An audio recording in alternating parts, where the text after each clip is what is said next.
Hello, this is Richard Moraes, the editor of Barron's Penta. We've just had a fantastic evening at the Lambs Club in New York with three great Penta writers talking about their fields. I have with me right now Paul Boutros, which many of you might recognize as Penta's watch columnist. And I just wanted to ask you, Paul, now that we're relaxing after this great evening, tell me, what are some of the trends that you're noticing right now in the luxury watch industry? It's a fantastic time to be collecting watches. Since the late 90s, early 2000s, we see a continuation of brands investing in in-house movements, making high-quality insides, the movements of their own design, really pushing the state of the art. And excuse me, and so previously a lot of watch companies actually outsourced that? Yes, so at the high end, they were outsourcing the base movements and then finishing them to a very high degree. The end result was really a fantastic watch.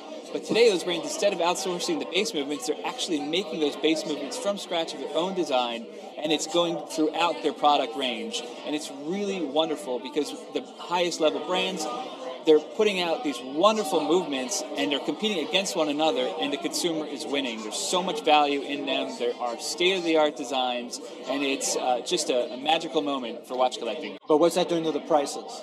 Because of all that investment, retail prices have correspondingly gone up, and consumers are a little bit puzzled by that. So I think there's room for improvement in communication to the public. That hasn't been explained well by the watch companies. Correct. I mean, to make one new movement requires at least $5 million of investment. And of course, they've also been hit by the hard franc.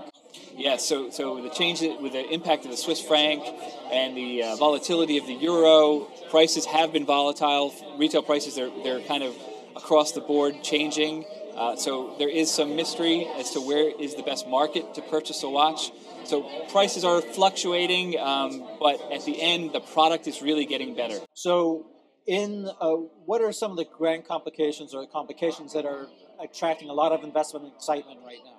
So we're seeing wonderful innovation in the world of chronographs. Chronographs are mechanisms that allow you to measure the duration of an event. So the event starts, you start your chronograph, the event stops, you stop your chronograph, and that tells you how long the event lasted. And to create a chronograph movement is one of the most difficult undertakings in all of watchmaking. And so today, the best brands are coming out with these incredible new chronograph calibers that we haven't seen new chronograph calibers in many decades, and they're all competing. What are some of the features of them? I mean, are they faster, smaller?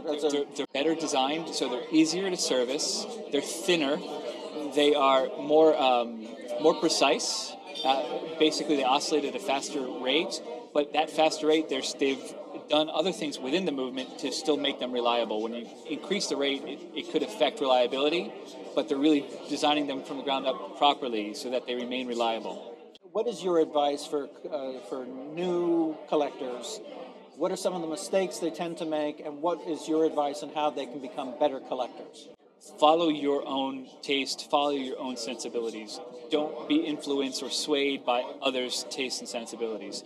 Go to stores, go to boutiques, go to authorized dealers, and try on a watch. The way it fits onto your wrist is extremely different than the way it looks in a photograph.